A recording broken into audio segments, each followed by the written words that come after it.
Welcome to the Cash Flow to Go show with your hosts Matt McKeever and Jeff Wybo. And so if you're new to this stream, it's a weekly live stream that we're doing every Friday, 5:30 Eastern Standard Time. So whether you're watching this live now or whether you're watching the recorded broadcast, we really appreciate guys. And so the idea behind this whole show is just ask us your real estate questions. So whether you want to ask like realtor-oriented questions, Jeff's here. Real estate investors, we're both real estate investors, or even YouTube or social media questions. Yeah. We'll answer those too as well. But while we wait for kind of people to join the live stream, we're just going to kind of go through what's been new on our week. And thank you if you're watching later on. Yeah, we absolutely, whether you're watching it live or recorded. And if you guys could hit the like and subscribe, it'd be much appreciated. And to be notified of when we go live, ding that bell, guys. But yeah, so one of the things we kind of want to talk about was the Wybo limo tour.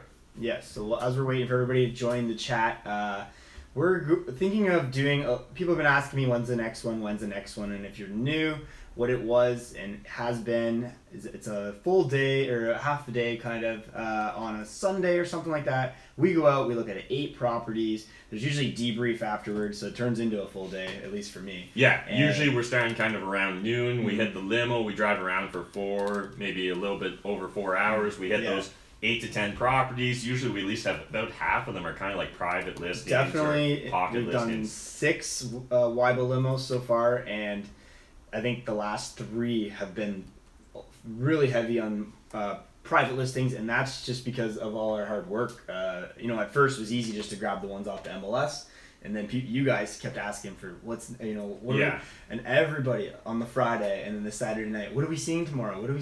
I'm like, I'd always keep it hush hush, right? Because I never knew. No. But plus, there's a lot of moving parts during the Wybo limo. Tenants are home. They tell us, get out, because I have 20 people in a limo getting out. So that can happen. So that's why the private deals are a bit better, because sometimes the landlord can be there, or he's just really smoothed it over with the tenants, versus just an MLS listing when it's not mine. I have no control over it. So we've been doing that a lot. But yes, we're going to be doing a bit of a spin-off, probably somewhere, I'm thinking November, at maybe early December at this point, where, could be for you out there watching right now. You guys might be advanced experts right now, or if you're brand new, it's probably more for you, where it's going to be more of a workshop day is what we're going to try to make. We haven't really sat down and planned it. Yeah, so like we have people constantly hitting us up now because we kind of had that Graham effect of when Graham gave us the shout out on his YouTube channel. So first of all, smash that like button if you found us through Graham. But beyond that, the idea is like we're getting a lot of kind of fresh people into real estate, people that they've never even sat down with a mortgage broker, they've never sat down with a banker, they don't even know what their lending capacity is. And the thing is, we get it, we've been there ourselves, so we understand how intimidating that is. So we're thinking about kind of like taking the limo tour and kind of doing a spin-off that's going to be more oriented to first-time investors or people that are kind of brand new to the idea of investing in real estate. And so I think, like Jeff said, full day course, so maybe a few hours where we kind of like get you to sit down, we walk through kind of what the BRRRR investing strategy is, because BRRRR is kind of our tagline, and so we're constantly getting hit up with people that want BRRRR properties, and despite our wishes, they're not just out there infinitely. Yeah, so and then I think we're gonna cover it as well, but like a lot of you guys are asking for BRRRRs and this and that. You got to be patient. We're hearing you. But we're like looking for the product, right? So. Yeah, and we're doubling our efforts on trying to find private deals and stuff like that, because again, the reason that we're showing those private deals on the previous limo tours and the reason why we continue on finding private deals is simply, I've talked about it on my YouTube channel, but it's that information asymmetry. That's where you're going to find the best opportunities. That's where you're going to find the best deals. And we want the best deals, and we want to give you guys the best deals. So that's kind of the idea behind that. So yeah, kind of a workshop day. We haven't really planned it, but think of it something like morning, bit of a classroom setting where you're learning a bit, brief break for lunch or something like that. Yeah. Hit the limo, go out in the field, learn about the properties, and then stick with us long term throughout that month and trying to get you guys a property. So hopefully it's something that we found in our ecosystem. We have like an army of people out there looking for properties right now that aren't realtors, and this is what we're building. So yeah, we're doubling down on building the infrastructure, on building the systems to start implementing this. So but yeah, anyways, if you guys are interested potentially in say this limo tour or other limo tours, hit us up in the comment section right now. our buddy Adam Steepers just on the comment section as randomly interesting. And so tell him, what do you want to see on the limo tour? Like, what would bring you guys the best value? Because at the end of the day, the reason we started the limo tour and the reason we'll continue to do limo tour is simply because we're trying to bring value. Exactly. Like some of the haters of it would be like, well, why don't I just go out on my own or call my potential realtor? Well, sure, go do it. Absolutely. Maybe it's great for you. All we're trying to do is bring everybody in who could be at the same level, but that you're going to also be beside people that are ahead of you potentially in knowledge, and it's just one of those things. You're going to just learn more when you're with like somewhat of a team, right? Like like you guys know it if you've been watching my channel for any length of time. I'm always talking about how you're the average of the 5 people you spend the most time with. Yes. And this is just an opportunity to kind of network, meet some people, and really, I think the coolest thing that I've seen so far on the limo tour is that we've had a mixed group. So we've got people that are very experienced and people that don't have a lot of experience, and kind of being able to see the people that don't have a lot of experience shadowing those with experience, I think has been fascinating because a lot of the experienced guys, we immediately want to go into the basement, right? Like we want to see the guts of the house, we want to see the mechanicals, and a lot of new time investors are really focused on the paint colors or the flow of the room or how it's decorated. At the end of the day, that stuff's not going to get you the cash flow you want. So you're going to learn what questions to ask, because you're going to hear the other guys already talking about it, right? So shout out to like guys like Kellen, who definitely been on every single one. Ambassador when we make that concert T-shirt. Yeah, I feel like he's he's 2 or 3 limo tours away from the leather jacket at this point. So send in your stubs and we'll mail it out to you. Yeah, and then so other kind of exciting stuff that we have on the go is Jeff was just kind of looking at flights to LA, so we're trying to shore up that plan. Any of the American guys out there, we're going to be in LA in November. Again, it just talks about us doubling down on what we're trying to do, and it's just going to build some opportunities out there with some very creative people. And and if you're in LA or Southern California in general, feel free to hit us up, like DM us on Instagram or Snapchat, or even just hit us up in the YouTube comment section, because we'd love to meet up with people and just have some fun when we're down in sunny Cali. Be nice to meet up with Tanner and hear what he's got going on. Tanner J. Fox. Graham, obviously. We're gonna be and hopefully hitting up Eric from Fast Athletics. He's a buddy of our friend of Peter, the Hungarian Experiment. Speaking of things we just did. Shit. We got a whole thing where we didn't even write this. Matt is like, what did we do this week? Oh, yeah. How about that 60-hour fast we did? We survived it. So, we, for the Hungarian Experiments YouTube channel, we did a 60-hour fast with him, and we got some short segments.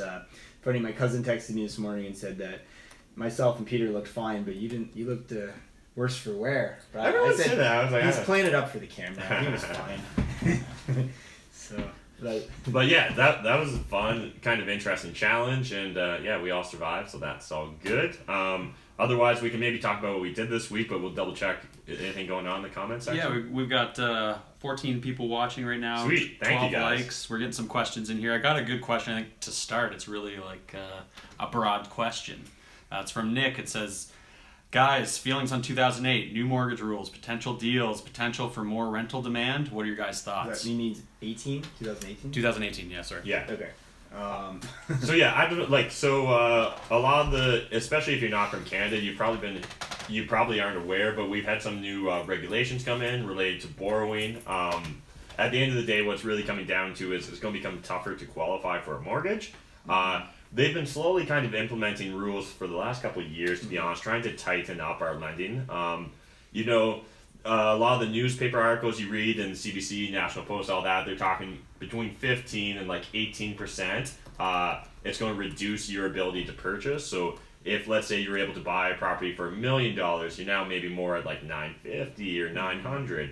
And, And this usually shocks the market for like 90 days. And then everybody just says, oh, these are the rules we're playing with now. First you complain, and then it just happens. Based on our past experience, that's definitely been the case. I don't see any smoking guns to make me think that this time's going to be remember different. Every dollar over $500,000 for owner-occupied was going to be at 10%. Nobody even talks about that anymore, right?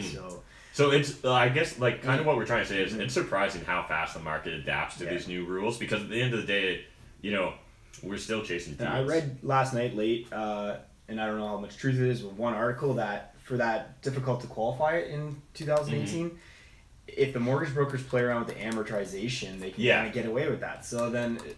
So like as a real estate investor, if you're putting 20% down, you're no longer hemmed into having to have like a 25 year amortization. You can actually extend it. And so there's ways to play around with that. You're going to end up paying more in interest. So that's going to be kind of a personal value judgment. But yeah, I don't know. Like, so some workarounds that I think you're going to see immediately real estate investors do is just more joint ventures, right? Joint venture with people that have less mortgages, that have an easier time qualifying for future mortgages. Otherwise, you're just going to have to try and make yourself look as presentable to the bank as possible, right? So maybe that means that you're going to have to clean up some personal debt or line of credits before you go in and try and apply for that mortgage. Remember my analogy of it's like a basketball game or something, or a hockey game, and in the first period this is the rules, but then in the second and the third, real estate's the only sports where it changes in the third period. All of a sudden hooking is 4 minutes. So like you just have to adapt. You're still playing hockey and like figure it out. So and like honestly, the people that are good at it, we're going to keep doing it. So like it's really just going to be kind of a lot of the people that are kind of on the sidelines, so they're just dipping their toes in. This is going to scare them away. Everyone else is still going to keep going full bore if that's their intentions anyways. I don't think that this is going to drastically impact people. Yeah, perfect. Nick says maybe it's a great time for private lending. Yeah, so like actually we were just at the presentation last night, 2 nights ago, and they were discussing about how there's probably going to be a much larger increase in demand for private lending because they're not going to be held to the same standards. It's going to become easier to qualify, and all of a sudden people are going to become less sensitive to the interest rate. Paying maybe 1 or 2% more through a private lender, or even 3 or 4%, if that's the difference between getting a deal or not a deal, I think it'd be surprising how many investors just kind of shrug and will adapt to that environment. So yeah, absolutely great point. Definitely we're going to see private lending become more and more popular. Same with like lending in your TFSA or your RRSP, which is also another type of private mortgage, but you're not really dealing with like a hard money lender, not someone that does it full time as a profession. Just maybe your doctor, your lawyer, your accountant, or it's got to be arm's length, but yeah. So. Cool. All right, we got a question from My Bugatti 100. What is your advice for 19 to 20-year-olds that want to invest in a real estate but not necessarily be a real estate agent or broker? That's you. Okay. So I think like what it comes down to, if you're not going to become a real estate agent or a broker, that's fine. That doesn't have to hold you back as a real estate investor, but it does mean, first of all, you're going to want to get a good real estate a good real estate agent that's oriented towards investors on your team. But otherwise, it really comes down to, I'm going to assume at 19 or 20, you don't have a lot of experience and you don't have a lot of money, so you're going to be looking to use other people's money. And the only way other people are going to give you their money is if you become a subject expert, or an expert on a subject matter. So like you're going to need to become words. So you're going to need to really focus on becoming an expert in some sort of niche, right? So if you're going to kind of follow my example, you're going to become an expert on the niche of burning properties in transitioning neighborhoods. That's kind of my MO. You're going to chase after like century homes that have been subdivided into multiple units, that have been neglected for maybe a couple decades. You go in there, you fix them up, you get your money partner all his money out, and then they're more than happy. But the first deal is always the toughest, I think, when you're trying to get started. And then think outside the box a bit. Maybe you want to meet up with a 30-year-old investor and just shadow him, help him out, and then maybe you're going to pick up all those knowledge skills to become the subject matter expert, and then your money partners might trust you then. Or maybe he has a deal and there's a way that you already have a money partner lined up, and just get creative. So don't let your age slow you down on and that. so like let's say that maybe if you're in the trades or in a field adjacent to the trades, a great way is to become great at fixing up houses, right? So like maybe knowing the numbers isn't your jam, so focus on becoming great at fixing up properties on very little money. Again, that's going to attract valuable partners to yourself. All right, you guys ready to move on? Yeah. We got another question here. Can you explain how to do a double close of a bank foreclosure without using any of my own money to give a deposit? So double close is like when you basically own a house on paper, right? So I guess like there's two different things that people can mean by double close. Like if you mean a true double close, you're probably going to have some skin in the game, because like literally a true double close means you're going to close and on the same day you're going to turn around and sell the piece of paper to the other investor. And so the reason sometimes people do this is the person that you're buying the property from, you don't want them to know what your wholesale fee is, what you're selling it to that new investor for. And so I understand that, but usually in a double close, especially in Canada, you're going to incur a lot more in transaction costs. So you're going to get hit with land transfer tax in Ontario. You're going to get hit with legal fees, and you're going to get hit with like all sorts of other issues. And theoretically, my understanding is usually they're going to want to see that you can actually like close on it, and then you're immediately going to resell it. So like technically, you would need the cash to pull that off. There may be workarounds, but usually what's far more common, at least in our world, is you'll get the property under contract and have it be assignable, and then either you'll assign it at a higher value to the new investor, or you'll have a second clause in parallel, and you'll sell that to the new investor, and they'll maybe pay you a $5,000-$10,000 wholesale fee. He's looking to clarify his question. He said, well, wholesaling the foreclosure without having my own money. So maybe he wants to be some sort of middleman, find a money partner. I think that's really difficult in Canada. Maybe it's more common in the U.S., but in Canada, you're going to incur a lot of transaction fees, which are probably going to be impractical if you're not assigning the clause, if you're actually going to close on it. I'd be curious, why is a double close important on a bank foreclosure? Is it that the bank won't allow an assignable clause? Because we have seen that where some sellers get very skittish around an assignable clause, and then you are kind of forced on closing on it. Usually in that case, if I'm forced to close on it, then I'm just going to execute on it because you're going to incur a lot of those transaction costs. And it's difficult to get the assignability clause in the bank foreclosure anyways. Usually you got to be super clean. Yeah. So again, that's our experience in Ontario, Canada. Depending on your market, it could be different. And if anyone's got experience, jump in the comment section and share your experience on double closes. Because they're definitely not nearly as common in Canada, based on my understanding, versus the U.S. Cool. Question from Border Hopper. How much money should I have to start investing in real estate? Sorry. No money. Airplane mode. There's really no right answer, right? Like, you really, what's the type of property you plan on buying, right? What's the profile property, and what's going to be your execution? And really, like, so the problem is a lot of people just want to know how much money they're going to need to invest in real estate, let's say. But the actual question you should be asking is, what's the goal of investing in real estate, right? And then you want to reverse engineer off of that. So maybe you want to make $100,000 in passive income 5 years from now. At least there we kind of have a metric to work backwards with, right? So then we're going to figure out, well, how many properties is it practical for you to buy in a 5-year period? And then we're going to figure out what's it going to take to buy that property. And we can build kind of off of that.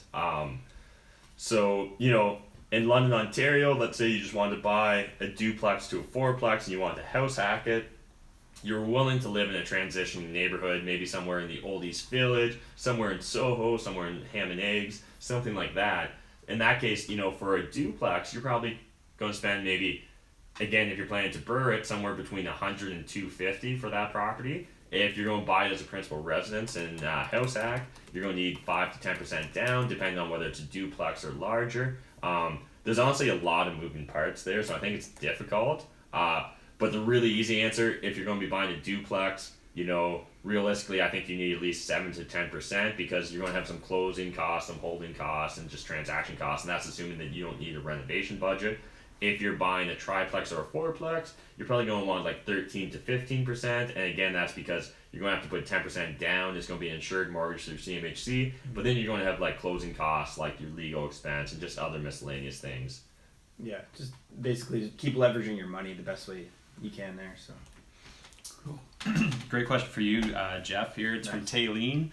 Leaving for Army Reserve Basics in a week. Planning on getting back in April and earning my license in the Charlotte area and getting into investing. Any tips on what to do while waiting to be licensed? Sure. Start talking to everybody on basic that you're going to be a realtor after, and make sure they don't spend all their money at the bar every Friday night there every time you guys are let off. If on basic they let you. But no, the military in Charlotte. So, Canadian military were paid decently well as of the regular force, but and the reservists not too bad either. Hopefully you guys as well. Is she National Guard or Army but whatever it is. Just basically try to save your money because the Army likes to. There's always going to be stores you're going to go buy candy and this and that or whatever, or extra kits, which is like all the stuff we have. You don't need it. The Army supplies it all. They give you food. I remember always when I was in basic and everything, everybody would be spending their money all the times at the stores and all the little trinkets that you can buy. And I just wanted to come home with money. So that was important. If you can also try to do your license while you're there, it'd be amazing. There's going to be not much time, but if you get time off on the weekends and you could study pre-test, awesome. So that you, when you're finished basic, you could hit the ground running and tell everybody in your unit there that you're going to be a realtor, and hopefully you can help them with their moves. And the military moves a lot, right? So. Yeah, and so I think the big thing there is telling everyone that you're going to become a realtor, Yes. right? A lot of realtors get, or like a lot of would-be realtors get caught up in like, oh, I'm not allowed to start real estate until I'm a realtor. Mm. And that's usually true depending on your exact region. But you're allowed to talk about what you're going to be, and there's no rules against that, right? So it's a really easy, soft way to start doing it. Yeah. I've talked about it on my channel before, like, literally use those introductions when someone's like, hey, how's it going? And you're like, oh, it's good, but I've just been really, like, nose to the grindstone trying to learn how to become a real estate agent, because once I'm out, I plan on getting into real estate. And the Army is notorious for asking, what are you doing after, or after this, what are you going back to? So it's easy, soft approach. Like, I'm going to be a realtor in my city. Oh, one of those Army guys might know his aunt might be just moving. So you're picking up clients without being a realtor. Yes, you're not qualified to do it yet, but talk about it. So hopefully that helped. And thank you for your service. Cool. We got a question from Dylan, and it sounds like Tamara had the similar question. They want a bit of information about JVs. So who would own the house? Who would apply for the mortgage? Would you suggest getting a lawyer to get involved in case something goes sideways? Yeah, you want to start? Sure. So I know the way Matt does it and probably the way I do it. Your first JVs are probably going to be with like your friends or family. So you don't necessarily need the lawyer involved at that point. This isn't just some random investor you've met, because I know you work a lot on handshakes a lot. Yeah. I know I got a guy, Sean, that I'm joint ventured with.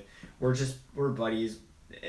It's one of those things. So if you feel trustworthy enough for the handshake, great. If not, you're going to want a promissory note, which pretty much just sets aside what is what. So if you're the JV partner that's found the deal and the other person's bringing the money, ideally you want that person to get the mortgage so that it's not a mortgage against you. So you could have 5 different JV partners. It could be doctor 1, 2, 3, 4, 5, and each doctor has the mortgage and you have none, but you have 50% of that deal, and it's written on the promissory note what you split all headaches and all reward on the property, and it's potentially what you want. The best way, there's many ways to do the JV, but a great way would be you're going to handle all management, all headaches, everything, and the guy's just going to collect dividends or monthly or annual cash flow, or however you decide. It stays in an account, but that person shouldn't necessarily even know where the property is. So yeah, and so I think what Jeff's touching upon there is like the most common thing that we see in real estate investing is there's really 2 types of joint ventures that I see most frequently. It's literally everything's 50-50, where it's like you and your bro or your best friend go and buy a property and you're going to do everything together because you're brand new to this and you're going to take over the world, and that's awesome. That's one type. The other type is where you have an expert and a money partner. And the experts bring in their expertise, their experience, and their ability to find a great deal. And the money partners bring in their access to money as well as their access to credit.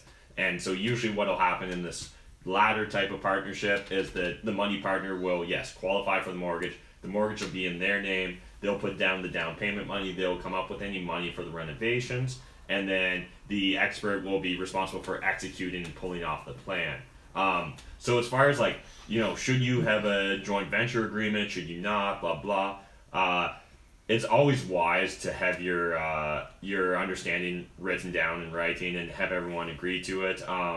I personally, like Jeff said, use a lot of handshakes, but this is one of those situations where I'm going to say, do as I say, not as I do. I think I'm really good at finding great partners and really good at understanding where my partner's strengths are and what my strengths are, and then just focusing on using our strengths to execute well on a joint venture. But the thing is, so many people lie to themselves when they're looking at a joint venture partner, right? You and your buddy, you want to go buy that property together and you're super excited, but you know that he's always unreliable. He's always behind. He's always late for meetings, or he's always late to show up when you guys are going to hang out. He's always the one that's unorganized. He's always this, that, and the other. the things that we look for in a friendship and the things we look for in a business partner aren't necessarily always the same. So I think it's important to really honestly analyze the situation and not lie to yourself. If you lie to yourself about whether this person's a worthy partner, it's only going to hurt you, and it's going to hurt you way faster than you expect. And if you're conditional for a week, your JV partner has to work his butt off.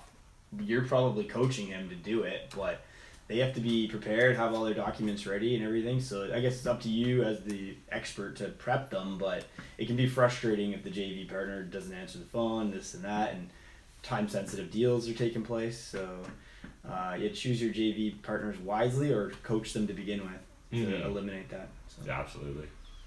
Cool. I got a question here from Christopher Bent. Sounds like he's been watching you guys for a while. He likes hearing the Canadian perspective. Nice. And he's got a question for you, Matt. He said, you've talked about how you ran into trouble after buying 4 or 5 properties with the bank. Just wondering if you could get into a little more detail about this and how you've structured your business to get around this. Sure. And so the one thing to be aware of is that the rules are constantly changing. So the time when I started finding friction towards acquiring more mortgages was simply a lot of banks used to, and a lot of banks still do in Canada, have rules around, they only want to see 4 or 5 mortgages in your name at that institution. So, you go to CIBC, you get your first mortgage, it's easy. You get your second mortgage, it's pretty easy. Your third mortgage, it's getting a little tough, but you can keep doing it. And what happens is you get to 4 or 5, and all of a sudden, they're like, you're done, you're cut off, bro. And it's frustrating. The first thing to do, the first workaround is don't take no for an answer. So, if you get a no, I would argue that you just didn't ask the question the right way. Keep asking the question until you start getting solutions. If they're like, you can't get any more mortgages, you're like, so you're telling me there's no way possible. I can't, if I bought a corporation, if I bought in a partner's name, if I did this, if I got a co-signer, if I trust, there's a lot of different ways to work around it. So I think the first thing is really being open to creative solutions. And then, so specifically in Ontario, what happens is, especially these days, around 4 or 5 mortgages, it's going to start getting tough. So you're really faced with either you can start buying a corporation, in which case you're still going to have to personally guarantee it, but banks start to get more comfortable, and you can probably rack up a few more mortgages pretty easily through a corporation, assuming that you were a good lending risk to begin with. Otherwise, you can start buying in your joint venture partners' names. And so that's kind of what we were just talking about in the last question, where you're going to become the expert matter, and you're going to partner with someone that's got money and credit available, right? So ideally, you're going to look for someone that's got strong earning potential. They don't have a lot of debt. They got a good credit score, and you're going to get them to partner with you on the deal. They're probably too busy with their day job, their main hustle, whatever it is, so they're not going to want to become an expert about real estate. You already have the knowledge if you've maxed out on 4 or 5 properties. And the great thing is, once you've got 4 or 5 properties, everyone in your circle is going to start looking to you like, you're the real estate dude, you're the real estate expert. So it's way easier once you have that credibility to start finding these win-wins through joint ventures. Whereas for a lot of people, when they're starting out brand new and they have no money and no expertise and they want to get to real estate, it's so much more difficult. So really, in summary, corporations or other partners' names are the fastest ways to it. But don't take that first no as being law, right? So often what happens is, a lot of people in the financial industry, if they don't know the answer, they're just going to tell you no, because that's safer, right? They don't want to get your hopes up, they don't want to get in trouble, so a no is a lot safer, and then turn out it's a yes, then give you a yes, and it turns into a no. So I just wouldn't get too caught up on the first couple no's. You have a video on it too, don't you? Yeah, absolutely. And make sure that you just talk to multiple lenders. Talk to multiple real estate investors too, right? Again, I have my bag of tricks, but every single other real estate investor out there has their own bag of tricks. Yeah. So. And I'll just add, if you guys are enjoying this, please hit the like button if you're just joining in late, and make sure you guys subscribe here to Matt's. We like doing this Friday night, so just keep letting us know you like it, so we can keep doing it. Yeah, and sharing is caring, guys. Share to your Facebook. Let's see, how many in the... What concurrent do we got? Yeah, we got 16. We were up to 18 there a second ago. Okay. We got 17 likes. All right, so let's see. We're going to need more shares, guys. If you guys could share, let's pop it up. We're trying to... If we can get to 30, that'd be amazing for us right now. So. Right on. Okay, a question from Matthew French. When you BRRRR a property, are you concerned about the quality of the neighborhood, or do you strictly look at the numbers, or both? I definitely do look at the neighborhood. At the same time, I don't let a stigma that's maybe 5 or 10 years old, holding me back. A lot of people, they're using yesterday's data to make tomorrow's decisions. I think that's a huge problem because it's the same reason that just speaking from experience in London, Ontario, the old East Village, right? Like, how many stigmas do we still run into? I wasn't allowed in there growing up, so yeah. And like, we just bump into it all the time, though, right? Like, and it's particularly worse when people have grown up in a community their entire lives. They live in this bubble. They have preconceived notions, and it's going to take a lot of effort to overcome them. And look at the returns you're getting in ham and eggs right now from that one BRRRR. So yeah. So we definitely do take into consideration, like, we're not actually trying to buy in war zones. The thing is, though, we're in London, Ontario, Canada. We don't have war zones, guys. Like, we just don't. It's not on the same scale or magnitude. And I don't know, maybe the U.S. really does have war zone neighborhoods. Maybe only some cities do. Maybe every city does. I don't know. But I know in Canada, there really aren't as many war zones as people think. Even the nighttime, but like the daytime, there's nowhere we can't drive. Maybe there's places in the States where like it's taboo. There's literally nowhere in London, and we're Ontario. Not even opening doors to tenants' rooms. We're never, or like whatever. Like we're not scared of violence or anything like that. Big dogs. That last year, but one guy told us to get the F out once. But but like realistically, like that's a great point that Jeff's saying. Like, there's not a single neighborhood that during the day I would even blink twice about walking through. Right, like. Yeah. And again, maybe part of it's just our perspective, our experiences have colored our opinions, but at the end of the day, London's pretty safe. And so, yes, we do take into consideration the neighborhood, but that's more just like on the ARV part of it, right? Like, you can't buy in a C or D class neighborhood and expect to renovate it to an A class level and then be able to execute on that and get that value right there. So we got some ambushers. Double live. So that's kind of the answer to that question, guys. Are you guys? Kellen, your question was next. Do you want to awkwardly stand there? Yeah, a little bit awkward. Kellen, do you want to read your question? YouTube's live. Oh, good. Did you share, or do you know how to do that? Yeah, I liked it. How do we only have 18? There's 5 of us in the room right now, guys. Just go and getting private deals. So nice. Yeah, that's our army. A couple of our people back. Yeah. It's all so about. You guys go trick or treating. We got other trick or treaters here. Private deals are the best treat there is. Yeah. Agreed. Well, the next question I was going to say was from Kellen. Okay. What has been your most effective strategy for finding private deals? Maybe Kellen can answer his own question. Free labor. Yeah. Honestly, like, partnerships and rewarding partners, to be honest, is the best way to get private deals. I recently talked about it on a video where I showed you guys kind of the different wholesale fees I've paid to people, or the different finder's fees. And those range from $500 to $30,000. And it really does depend on the deal, how you got control of the deal. It was a great video if you guys haven't watched it yet. So if you're watching this recorded, let's hope that I put a link to it in the description down below, but no promises. If not, just find it on his channel. Yeah. But yeah, I think that's huge. Otherwise, like, other sources of private deals, think about who are the people, what's a good deal, and then reverse engineer that, right? Like, a good deal is a property that's probably been neglected for a while. The owner's probably owned it for a while, which means they're probably sitting on lots of equity, but they've just neglected the property, right? So who goes and looks at neglected properties? Exterminators. Exterminators see them all the time. Same with, like, different types of contractors, roofers, city inspectors. Like, you just kind of want to figure out, like, who are the police. people. Yeah, police. Who are the people that are seeing the shitty houses, and how can you get in front of those people and then really kind of, like, act upon it in volume? Does that answer your question? That's good. Yeah, that's a great answer. Cool. You guys want to keep moving on? Yeah. Okay, we got a question here. Jeff, maybe you can help us out. Yeah. I'm a licensed realtor, but not active anymore, more investment based. It's basically just for the MLS data. He's now finding disclosure requirements more of a negative than a positive, especially with private deals. Your opinion, should I hang up my license, perhaps join RAIN instead? Any advice would be appreciated. I'm a RAIN member. Just at the end there, you asked that. There's definitely value there, but to answer your question on, like, to make sure you're covered, do you have a Matt McKeever that can write the private offer? Strategic partnerships, and you can right? be an arm's length as a realtor, because we're bound by 1,000,001 rules, right? So that's would be my suggestion, to try to find some private person that can do it, and then maybe you can JV with him on the side, and then hopefully there's nothing that your brokerage should be mad at because you didn't write the contract, and maybe you gave advice, maybe you didn't, right? So. Yeah, I think that again, strategic partnerships, right, can be so powerful because there is a wealth of information by having your realtor's license, right? Having access to geo warehouse and all those other services really does help you on the information asymmetry part, but having your hands kind of tied behind your back because you are a realtor can suck. So I think, especially for what all we're trying to do, realtor can be negative.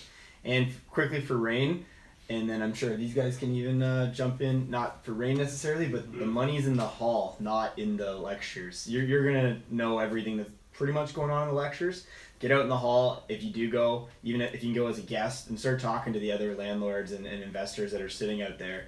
Then that's where you're gonna find some good deals, or at least just a good network. Because then all of a sudden, I know certain people in like many cities across Canada, and who's the real estate guy in Hamilton, and who's the guy in Calgary and Alberta, or Edmonton, Vancouver. So yeah, once you've done this a couple times, honestly, the value really is in the network, right? Yeah. So like, it doesn't make sense to become a member of RAIN if you're just going to sit in the classroom the entire time. It's when you get into those breakout sessions when you get to talk to. And we went to all of us went to the real estate show, Wealth Expo, Expo in Toronto, and 10,000 people in the one room, 15,000, but more value is in the hall, unless you're Dylan and Tony Robbins was hyping you up. And then you can just fanboy out. Run home with no coat on in the snowstorm. All right. Okay, I got a question here. I wanted to know what Jeff and Matt think about buy, advertise, reno, rent, refi, and repeat. I read an article on Bigger Pockets mentioning that this is a better strategy. So what was added? Advertise. Buy, advertise. So the advertising to. I don't know. Yeah, I guess I'm not overly familiar with that, but if I had to extrapolate, I haven't read that either. I know that some people do before they even own it, they start advertising. But like, are they advertising it in order to wholesale it? Maybe figure out what the that's what I'm wondering. Yes. Yeah, so like, oh, interesting. I've seen some of that. Like, I know this. Like, sometimes before people even own a place, they'll do a listing for a rental ad. Oh yeah. They'll have day one, like, and that's a great way to see if the neighborhood's gonna get a renter. Well, and about that. lots of people will like A/B test their rental ads on Kijiji or Craigslist. Yeah. Lots of people before they buy in a new neighborhood will just put up like a blanket ad, right, to see what sort of demand there is. Exactly. Especially like if you're brand new, right? Like if I was to go buy a house, or I was planning to buy a house in say White Oaks, I know nothing about White Oaks right now. So in order to gauge the market, I'd maybe post a couple ads on Kijiji for potential rental properties in White Oaks, see what sort of demand was there. And yeah, I think that's very same thing useful. with all you Soho in London buyers right now asking me what the one bedroom is in the back of this small little places. Like, put up a fake ad and see what kind of response you get. You guys aren't bound by much. Steal the pictures off the internet, right? So, I might be bound. Yeah, and otherwise, the other version I could see of that, like buy advertise, maybe it's like where you're just trying to find the best use. So maybe you're not married to whatever. Maybe you're not married to whatever exit plan you have in place from day one. So like maybe you buy the deal, you plan to BRRRR, but you're like, man, someone's gonna pay me a sick wholesale fee. I'll take that. Then like then you didn't have to go through all of that. Yeah, then you get closer and you're like, oh, it looks like I am BRRRRing this. Maybe I'll try and sell it as a turnkey. If someone's willing to pay me a bunch of money for a turnkey, I'll do that, or I can flip it. And then no one buys it at the price you exactly want. Then you keep it. I'm making this up. I don't know if that's a strategy, but I like that strategy. Yeah, I like it. I like it. He just chimed in and said he thought it was to maybe see if you could find a tenant prior to renoing it. Okay. Oh, and sure. that's what we're talking about. Like, literally take the pictures off the internet and put up a rental ad. Yeah. And see if somebody contacts. No, I know tons of landlords that do that. Sucks for the public, but it's going to help you for your investment, right? So, and then, if you really wanted to be nice and you knew another landlord in that area, you can throw that landlord pay it forward. right? And otherwise, like one thing I do often do, or like I do it less now, but I definitely used to do it. I'd look at the for rent ads, right? And I would look and see how many views did it get, right? I'd maybe respond to a couple and see if that landlord got back to me, right? Did they respond and say, story taken, or were they very, accommodating, like, oh, like just let me know whenever you want and you can come in, right? You can kind of gauge maybe their level of nervousness or the amount of demand they've seen just through that as well. Right on. Cool. Someone must be sharing. We're up to 23 viewers now. Nice. Thank you guys. I got a couple more rapid fire questions Yeah. maybe for you guys. Just crank them out. Fire round. Your opinions on cryptocurrencies, or maybe not rapid fire, just pseudo related to Yeah. I'll real dive in. estate. Sure, go. So, in my opinion, cryptocurrency is a very interesting subject matter. I know Graham's talked about it a little bit on his channel as well. But as far as I'm concerned, the cryptocurrency was truly designed to be a substitute currency. It was meant to be a storage of wealth, not a wealth producer in and of itself. So I personally would treat it very similar to other hard assets such as gold or silver or things of that nature. Like, it's kind of a commodity. It's literally supposed to be a currency. It's in the name. And so all these people that are trying to get rich quick off of appreciation or speculation, it doesn't seem much different to me than the gold bugs that are buying gold and sitting on heaps of gold in the hopes that someday that's going to appreciate in value, because our fiat currency is going to just crumble because it's backed by nothing but paper promises from the government. The libertarian in me completely agrees with that. The investor in me thinks that cryptocurrencies aren't well understood by the vast majority of the public, and I think that it can be a risky asset class. I think, though, for someone that's maybe using like the permanent portfolio, you could take that 25% chunk that you're usually putting in hard assets like commodities, and maybe you can have cryptocurrency be a part of that. But the people that are doing this like BitConnect and stuff, it seems very speculative to me at best. That's my opinion.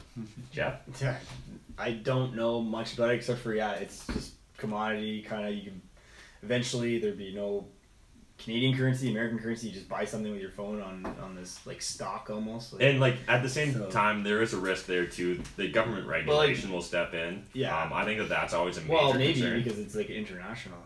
But like governments hate, like there's a Yeah. reason why the U.S. Fed is one of the most powerful organizations in the world, and this is not me having a tinfoil hat. But you're not making. You're not going to buy an Apple, but you could probably buy things online, and they can't stop you with your Bitcoin. No, they could make it very difficult for Yeah. financial institutions to process things. But certainly Yeah. the whole idea is that you can create this counter economy. I like it. The libertarian in me, I just think I'm that sure there's gonna be a lot of people in the short term making a lot of money. yes, oh yeah, and so like that's the thing. Like like people are gonna be like, bro, I made all this money off of BitConnect, or I made all this in Bitcoin, and like yeah. I'm sure you did, but so did the people that were flipping houses until the market crashed. So did the people that were buying tulips in the 1600s. Like, I really do think the tulip market's about to turn around, guys. That's all I'm saying is tulips. I like that. Just keep a little. If you want to try it, keep a little bit in your portfolio. You don't go all in, right? So. Yeah. Nice. Question from Sam Walker. Do you guys know any UK and property investors? I know nothing about the UK. Jeff's at least been there. I have been there. Yeah. I know it's very. And maybe this guy could be from the UK or just asking, but I know buying property there is very different than North America. It's like very chain like. You say you will buy somebody's property on X date. So what's the date in the future? We'll say like November 15th. And then when November 15th comes along, you just have to have the money at the lawyer's office. But on the 14th, if somebody said they have more money to offer, then you're bumped. And then that person, and then that person also has to close on their house. And if not, everybody has to like be able to close on their house. And if it doesn't, the chain gets wiped and no one makes money. Huh. And no one sells. And then there's estate agents who, from what I understand, I will have, as a realtor, estate agent, will have 10 properties. You just come to me. These are my 10 properties. You buy them. Like, that's my only commodity. And then if you're like, Jeff, can you go show me that property? Well, you gotta go talk to that estate agent who can only hold those products. So like investor wise, I have no idea like what's good strategies to do there really, but So it sounds like we're going to have to go to the UK. Damn go. it, we're going to have to go there and learn. Someone's making money somewhere. But London, super expensive, like New York kind of stuff. All things considered, I think London, Ontario is cheaper. Negative 10x. Okay, I got a pretty broad question from James. RRSP investing, how does it work? Okay, so I'm going to assume that you mean in relation to real estate or kind of like private mortgages, private debt, that sort of thing. And so RSP mortgages work in a very basic sense as you're essentially you're playing the bank, right? And so you're going to need contribution room in your RSP. You're going to need to use some sort of trust company. So in Canada, frequently Olympia Trust was very popular. community trust. Me and Jeff were actually just at one of their presentations earlier this week. But it's going to be some sort of trust company, and what it is they're kind of like a third party that's going to act as intermediary between you, the lender, the borrower, and they're just going to kind of facilitate the thing. They're not going to vet the deal for you whatsoever. So the thing is, at the end of the day, like, the sole responsibility rests on your shoulders as the RSP holder. So there's a lot more risk involved on the surface. Now, depending on how well you understand the person that you're lending the money to, you may consider it to be very low risk, very low volatile. But just be aware of that, as well as there's all sorts of arm's length issues. So, you know, a lot of real estate investors first find out about RSP mortgages and they're like, oh shit, I'm going to lend it to like Jeff for 10%. He's going to lend it right back to me at 10%. We're going to have all this crazy like tax write-offs and we're just going to get rich. That's an awesome idea, except for we have arm's length rules. So, you know, you hear of things that like a triangle process that Olympia Trust is trying and a few other organizations. But in general, the idea is that they truly do want it to be arm's length. So, you know, you can't just borrow it from your mom or your dad or whoever. And so that's something to be aware of, just so that kind of throws a little bit of a kink in the system. But at the same time, I think it's a huge opportunity. Usually, we're familiar with seeing, like, you know, secured rates of between like 6 and 10%, sometimes even 12%, and unsecured rates that they get aggressive. So there's all kinds of interesting approaches. You can also do this in a TFSA. TFSA is one of the most powerful investing vehicles that I think the vast majority of Canadians completely misunderstand. And it's because of banks advertising. I blame you, Big Five banks. Okay, actually Nick chimed in talking about the BRRRR again, just jumping back for a second. I just wanted to share this. The intent of BRRRR was actually after you purchase a property to advertise the unit for rent before you start a rehab for tax planning purposes. A play between an expense or capital cost. The idea is that you advertise before you start spending the money on the rehab. It becomes an expense that is deductible for an annual income.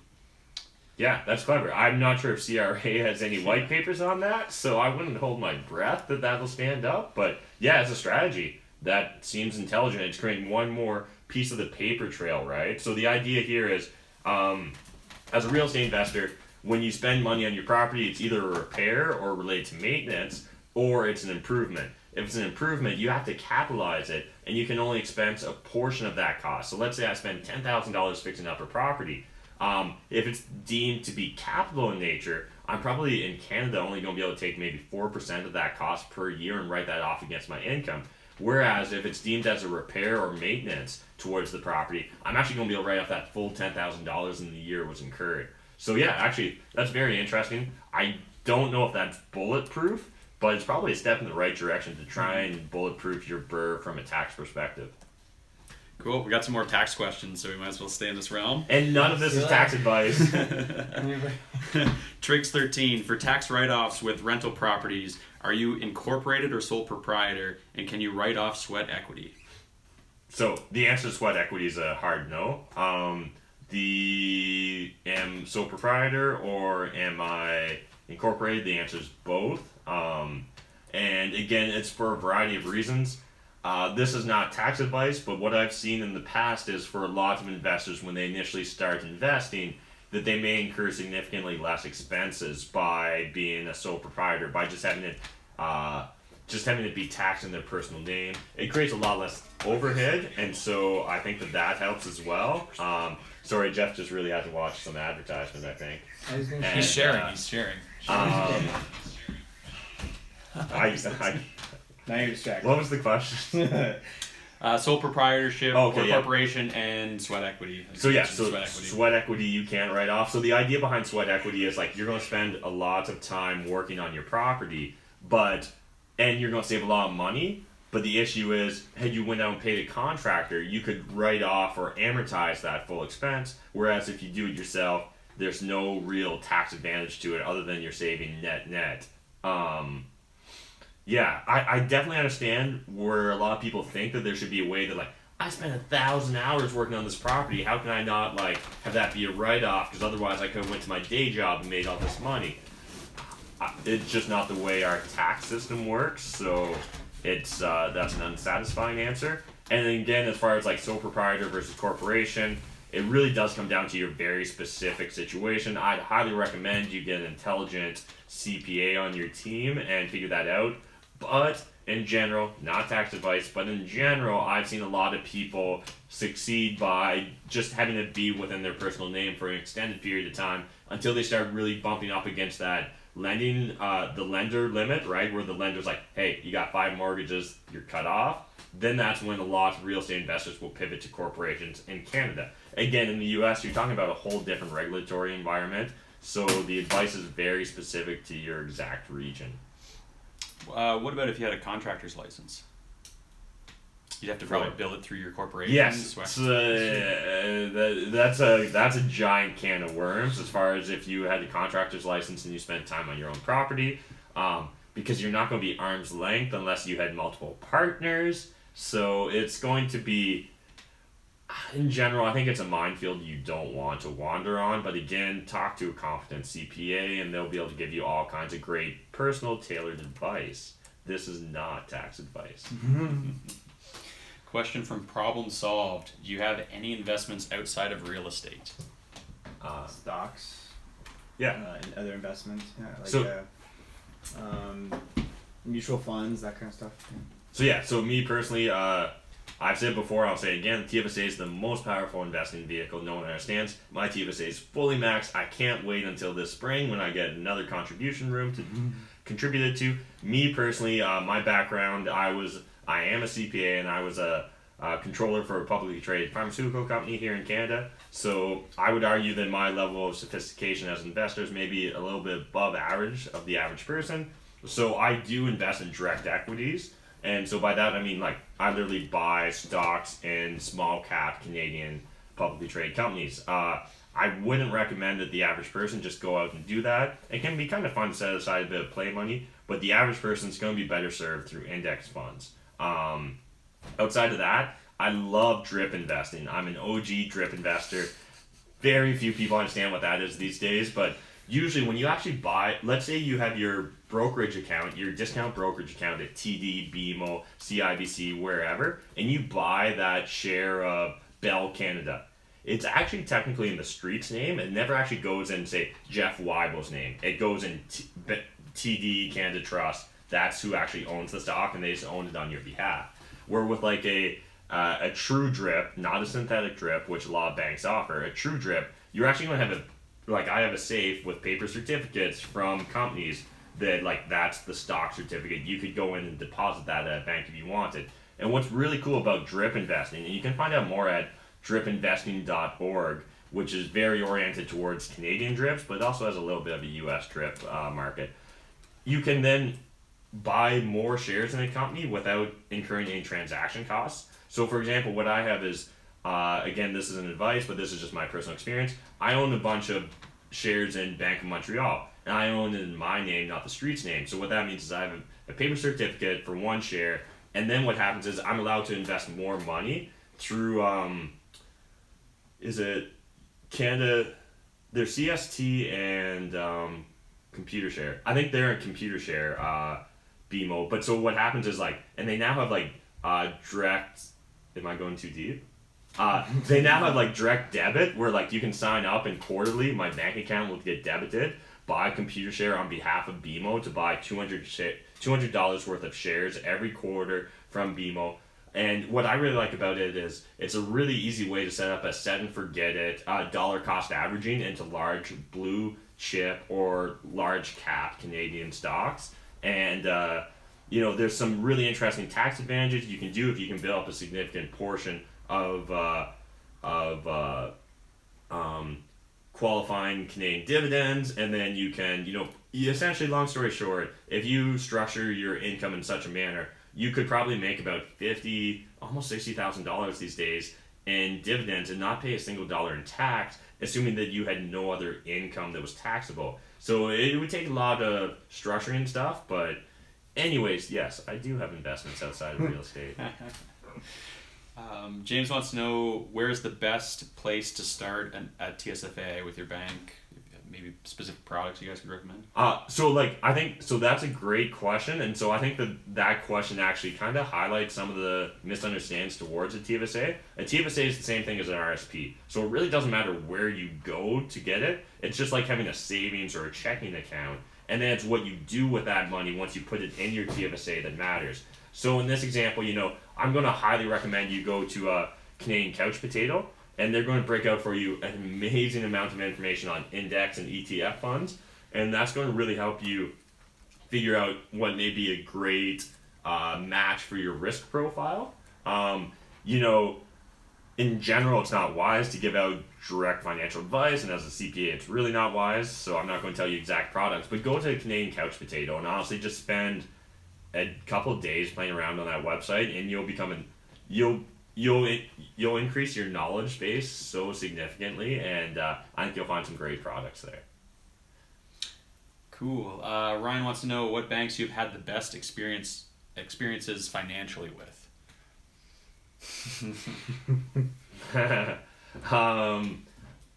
I do most of my banking with CIBC and Bank of Nova Scotia. That's just kind of who I started with, and that's who I got referrals from. I don't think they're particularly better or worse than any other bank. I think it really comes down to the individual person you're dealing with at the branch level. I don't know. These days, I hear rumors that CIBC and Bank of Nova Scotia are two of the more aggressive banks because they're the two smaller banks, and so they're aggressively trying to grow their lending portfolio.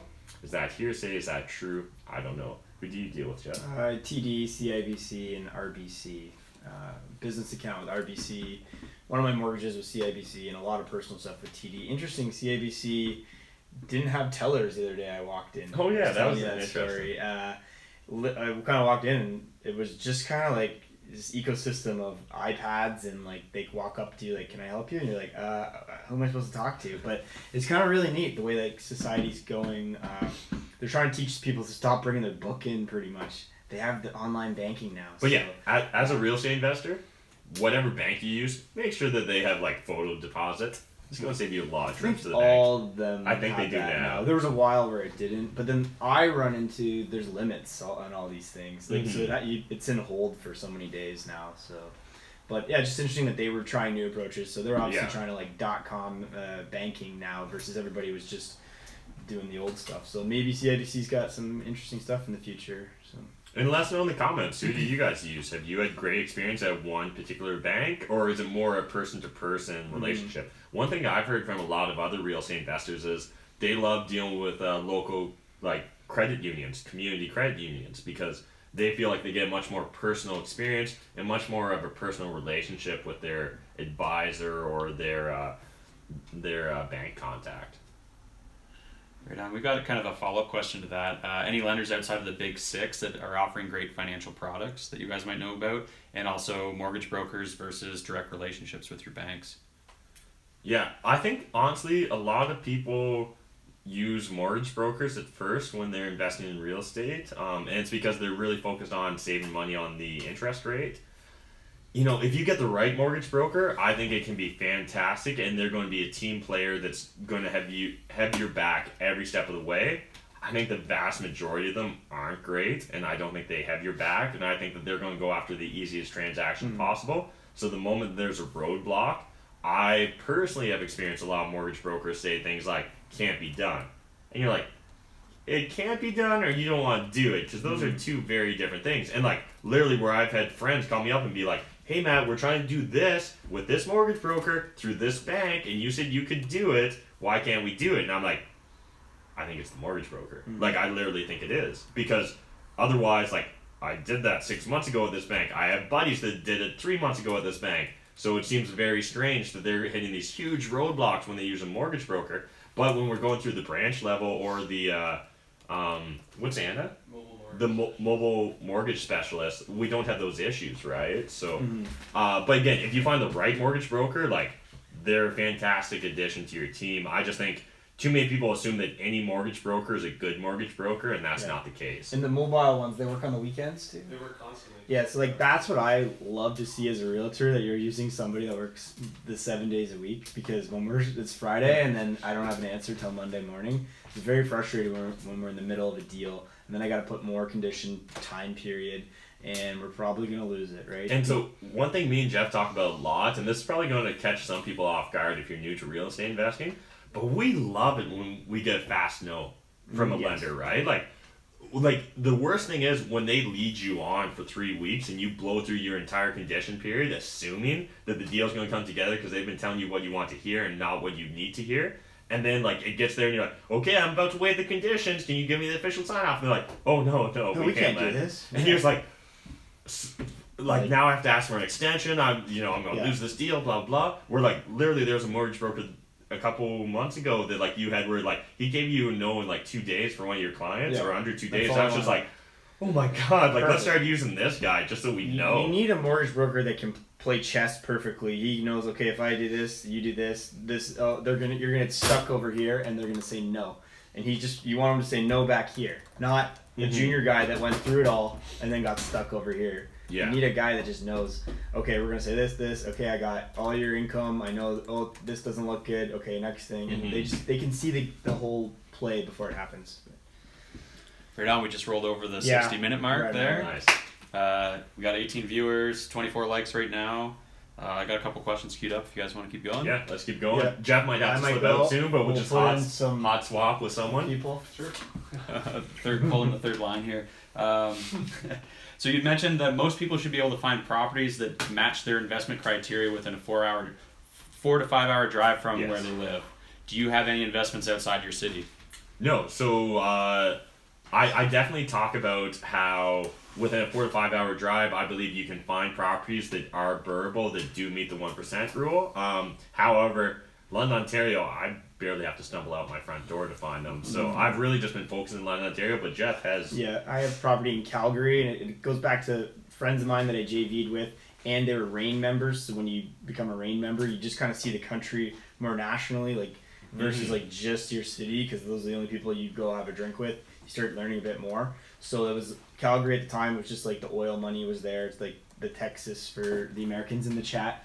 So, which is very like a volatile market, and I was more novice back then, but still making money to this day on that property with those JV partners. And if we got off the airplane, I'd have to Google where it is. Like I don't really know where it is, so I do and I don't. But like in that case, you're really depending on a local expert, right? Your buddy Sean. So if it's outside the 4 to 5 hours, you need an expert. Like I'm not going to invest in Hamilton tomorrow, or not Hamilton, Halifax tomorrow. I have no idea. Like I've been there, but I don't know it, right? So I was relying on an expert. So if you're going outside that zone, have an expert that you trust.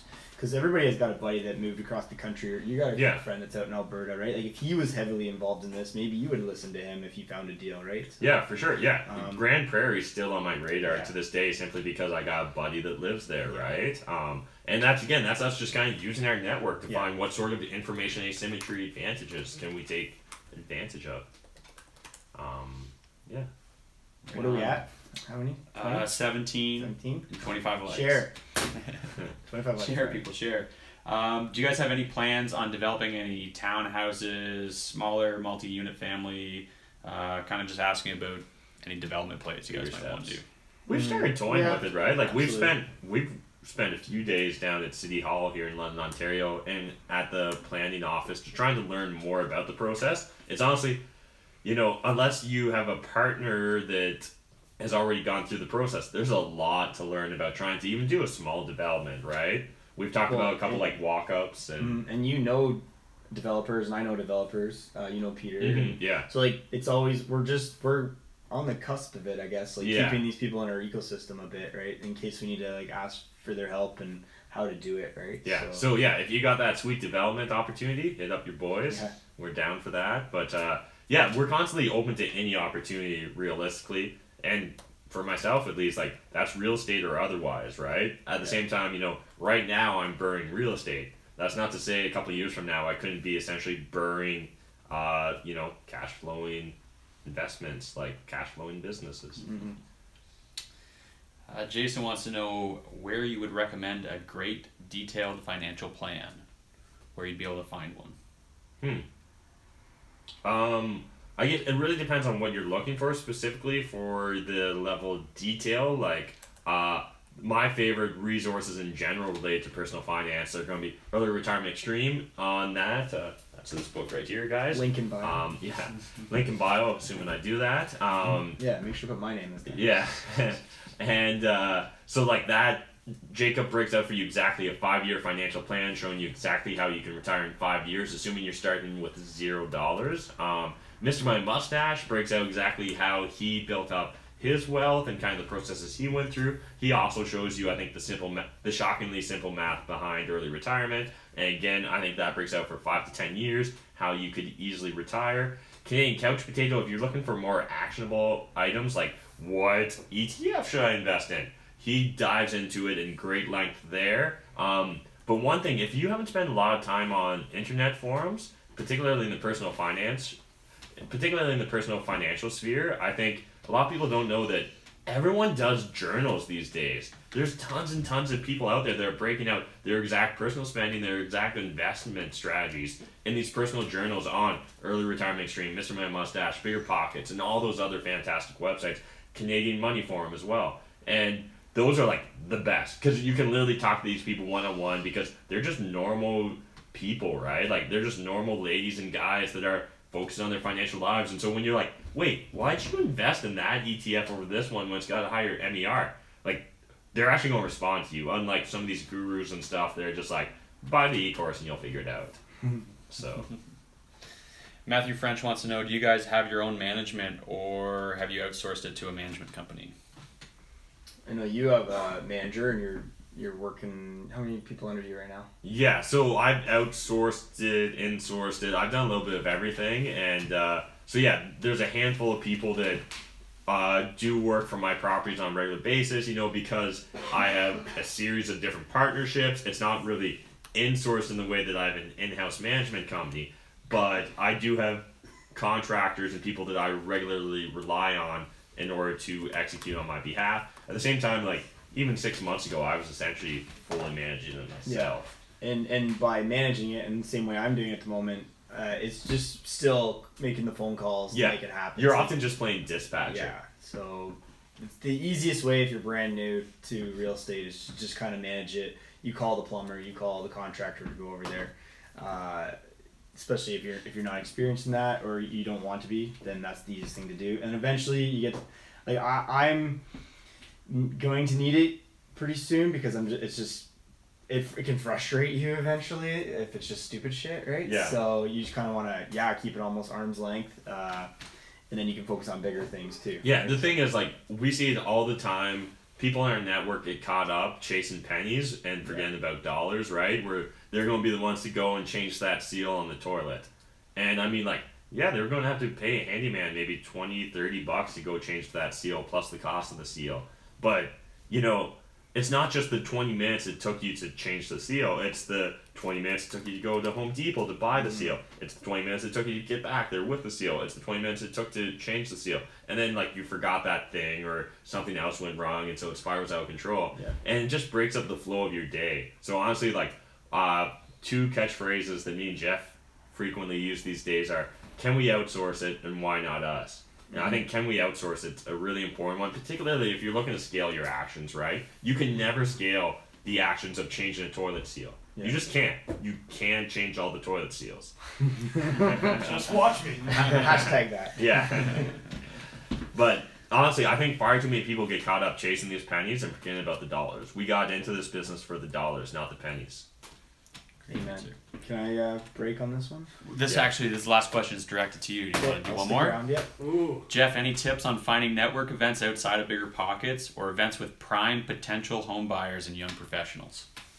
Sure. So in Canada, I don't know if it's the States as well, we have meetup.com. Create your own.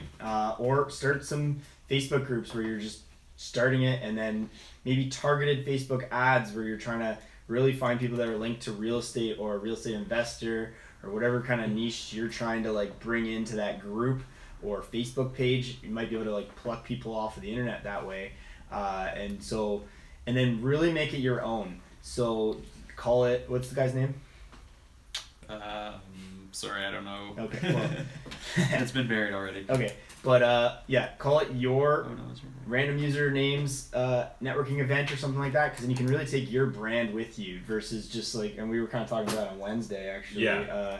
Which I think you will just be the expert right away. Even if you're not the expert, it's okay. You're bringing that form, and all of a sudden you don't have to speak to everybody. Everybody's going to be talking over here about the subject that you brought them all together with, and you can be learning from them. And Yeah. it's your event. So, Don't be afraid to, like Jeff said, become the hub, right? Yeah. Like, instead of like trying to find great networking opportunities to meet first-time buyers, why not just create it, right? Like, why not create a first-time home buyer boot camp, Yeah. right? And you partner up with a mortgage broker, you partner up with an insurance guy. Great idea. The three of you guys get Yeah. together and you do a boot camp where you break it out from start to just finish, how to do give this. away that advice. Yes. Just And give it it- away. And like, as long as you're patient, you do that Gary Vee thing. Yeah. Give 51, Buy the take 49. nachos, buy Yeah. two beers, whatever. Just give it away, and don't ask at the end of the night. Just let them go home every time. For Yeah. at least 6 months. At Yeah, least. and they'll remember it. Honestly, Yeah. like the limo tour, that's what Yeah. it was. It was literally us just taking something and saying, "Why not us?" Yeah. and then executing on it. Exactly. Cool. Yeah, do you want to Oh yeah, sneak I know out? here. So, yeah. Sorry. Thank you everybody for watching. Yeah, really appreciate it. Jump over to Jeff's channel, Jeff Wybo. He's on the YouTubes. I was at 151, maybe 152. If any of you guys aren't following me, you can get me up to 155 by the end of the weekend. That'd be great. So I guess Jeff's going to take off here, guys, but let us know in the comment section. Do you want us to stick around for another like 10, 15 minutes? If so, we could get Dylan or Kellen, I'm sure, to jump in and sit down. Otherwise, we can wrap it up here. And Thank you guys, and I'll see you later. Yeah, you guys need to get in. Yeah. Anybody want them in? so, who would like to learn how Kellen bought 5 properties in one One year as a year. first-time investor? Live. People are saying to stay, Jeff. Stay. Stay. Stay. Jeff's Stay. ego appreciates Sorry. it. Thanks, Jeff. Tons of people are saying later, Jeff. Okay. Thank you. Thank you guys. Alright. Love you all. They'd love to hear Kellen's story. Oh, look at, hey, Graham Steffen's on. Oh shit! Oh, I'm Shout out out here. Graham. Hey, Graham. That's funny. You can see the questions there Yeah. too. No? No, that's Let's use Amateur hour, round 2. I prefer when Adam reads the when. But so, Kellen, talk to us. Like, literally, you went from being scared of your shadow, in my opinion, to being scared of nothing. Yeah. How'd you grow that experience? I started with a strategy that a lot of people on Bigger Pockets and a lot of people around here start with, and that's buying a duplex and living in half. We hear it all the time, but it's the best way to. I think it's first of all one of the fastest ways to get to financial independence, because you're reducing your most expensive living expense down to zero if you do the right deal. So right now I'm living in my duplex. My mortgage is like $800 and my tenants pay $825. So they're paying the mortgage and a little bit more, and they pay all their own utilities. So once I got myself into that situation, I actually took another 5 months or something before I bought anything else. So I ended up buying everything else shortly after that. Some creative financing strategies, a lot of BRRRRing, a great way to just, I think like, I was looking for 1% rule properties, and at first I was finding that to be a struggle, and then I started realizing, okay, it's not all about finding 1% rule as is, or like turnkey rentals. It's 1% rule after you've done your renovations and that kind of thing. Yeah, So that's huge. it's turning properties into 1% rule. And then I started realizing, oh, there's actually a lot of them out there. They're just not going to say 1% rule in the listing. They're not going to say $200,000 rents for $2,000 a month. It's going to be 220 and like, or like they're asking 220 and maybe right now it's only renting for 1,600, but you're like, oh, maybe I can get it for, you know, 30K under, and maybe I could put in 10K and it'll rent for 2,000 when I'm done. Or, you know, I'll hope even maybe better than that. So yeah, a lot of deals where you can get your money back out. Initially, that wasn't my strategy. Matt got me into that mindset because, you know, I had a good chunk of money saved up just from working at my job for 5 years, and I was like, oh, this is great. I can throw my money at a couple properties, but I could do that, or I could, you know, pretend I could at least put myself into that, like. You know, Graham Stephan did a video on like always at the end of the year be poor, and like from my perspective, it's not so much okay I can afford more properties. It's like okay, let's squeeze every dollar out of these deals. So it was a lot of optimizing even when I didn't necessarily have to. Yeah, because even from the get-go, you're already leveraging in an intelligent, not unstable way. Yeah. In order to continue to build, which Yeah. is great. Well, yeah, my first one was like 5% down, and because I was moving in, and so it was like $8,000 out of pocket, and obviously I had more than that, and I had my RRSP money that I was like, okay, I can use the home buyer's plan to access that 20 up to 25,000. Yeah. So I pulled the full 25,000 out of my RRSP, and I only needed to use 8,000 of it for my down payment.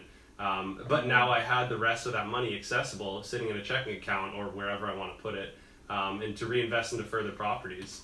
It's another example of like, I could have put 20% down, but I wanted to leverage my money as much as possible.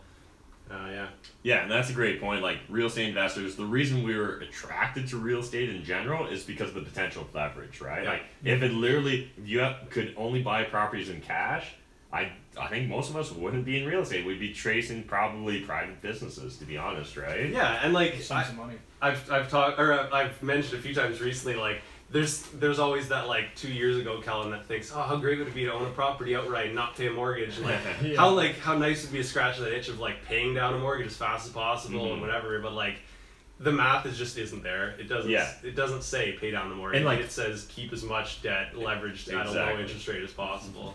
Yeah. And the thing is too though, even if you do have that burning desire to pay off one of your mortgages, you can often find those HELOCs that will grow as you pay down the principal, right? So I love these HELOCs. They're becoming less and less popular these days, but CIBC, Bank Nova Scotia, a lot of the major five have them.